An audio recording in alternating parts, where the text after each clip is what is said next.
This is ABC News with your host Brendan Weaver on the subject of arbitrary massacres in Bosnia-Herzegovina and India.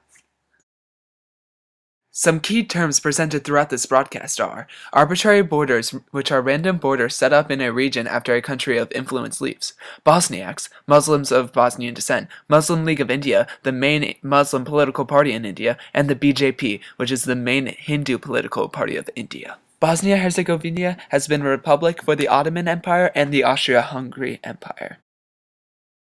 Throughout the diminishment of the Ottoman Empire, Bosnia-Herzegovina became the Ottomans' farthest expansion into Europe. Thus, an arbitrary line was formed, separating Bosnia-Herzegovina from its neighboring Baltic republics. This line encompassed the Serbian and Croatian lands that were still under control of the Ottoman Empire. This created a multi-ethnic republic of Bosniaks, Bosnian Croats, and Bosnian Serbs. When the Ottoman Empire relinquished its control of Bosnia-Herzegovina, the Austro-Hungarian Empire took control of the republic. To strengthen their control over the region, Austria-Hungary instituted the idea of Bosnianism, a new form of nationalism that was to bring the different ethnicities and religions of Bosnia-Herzegovina into one unified nation. This idea was also created to discourage Croatian and Serbian nationalism in Bosnia-Herzegovina. When the Balkan states gained independence, they formed Yugoslavia, which Bosnia-Herzegovina joined.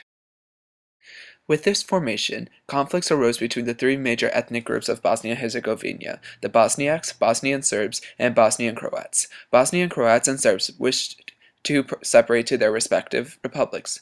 With this, Bosnian Croats and Serbs would not follow the Bosnian outbreak of war in Bosnia-Herzegovina. The driving force of the conflict for Bosnian Serbs and Croats was to purge the Republic of the Bosniaks so that the Bosnian Croats and Serbs could join their respective countries. The Bosnian Serbs and Croats went throughout Bosniak-populated regions with their militia groups and destroyed historic sites, towns, killed leaders of the villages, and raped the women. The raping of women was an attempt to create only Serbian and Croatian populations throughout the mainly Bosniak-populated regions. In the larger towns and cities, the Serbian government, which supported the Bosnian Serb cause, cracked down on the Muslims with sporadic acts of violence, which occurred until the Muslims signed treaties which entailed their forced evacuation of the town or city. The act of ethnic cleansing. Ethnic cleansing began with the sealing off of sections of a town. Then the town leaders and men who were suspected of being leaders of rival militias were shot in cold blood. Next, large groups of people were often brought together where they were all then killed at once. Afterwards, the remaining townspeople were then gathered together and forced to march either to concentration camps across front lines or out of Bosnia-Herzegovina into Croatia. The Bosnian Muslims sent to concentration camps suffered through humiliation, robbery, rape, starvation, and execution. These concentration camps led by the Serbs and Croats were often compared to those used by Nazis in World War II. Serbs also forced Muslims to dig mass graves, where the Muslims were then forced to bury their family and friends. South Asian Muslims under British control. Throughout British rule in India, Muslims were treated as second-class citizens compared to Hindus because many refused to learn English or assume the British culture, which went against their religion. This affiliation changed when the Congress, the Indian Parliament, denied Indian support to the British during World War II. The British saw this as a strictly Hindu act and afterwards gave support to Muslims. When Britain granted independence to the region in 1947, it also created arbitrary borders between India and Pakistan. This border was created on a religious demographic basis. This means that Britain was attempting to separate the Hindu South Asians from the Muslim South Asians. The arbitrary line cuts regions into two, splits up villages, and displaced millions of people. Though these new borders did set up a separate Islamic state and a secular yet Hindu-dominated state, it left millions of Muslims in India. This then began the persecution of Indian Muslims as a minority and foreign presence in India. Since the time of partition, Muslims in India have been frequently attacked in sporadic attacks against their religion.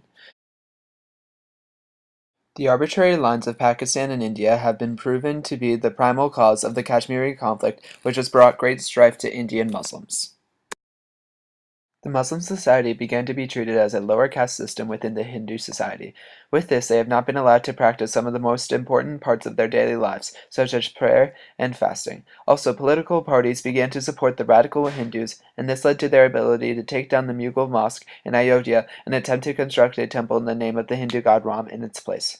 The presence of Muslims in India accounts for the radical Hindu belief that Muslims do not belong in India because Pakistan was made as a separate Islamic state for them. Many Hindus have experienced a form of ethnic cleansing. This meant the cleansing of Muslim names, languages, and attire so that they may be more like the traditional Hindus of India. In summary,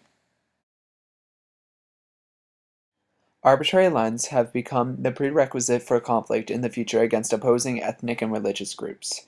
With Bosnia-Herzegovina, one can see that the bringing together of rivalry ethno-religious groups under one government sets up for a future of violence that in this case has led to one of the worst genocides in history. In India's term, the separation of one region into two opposing regions, one being a religious state and the other being a secular yet single religion majority, has led to great conflict. The big picture! History has proven that arbitrary lines only ever bring great conflict and strife to the world.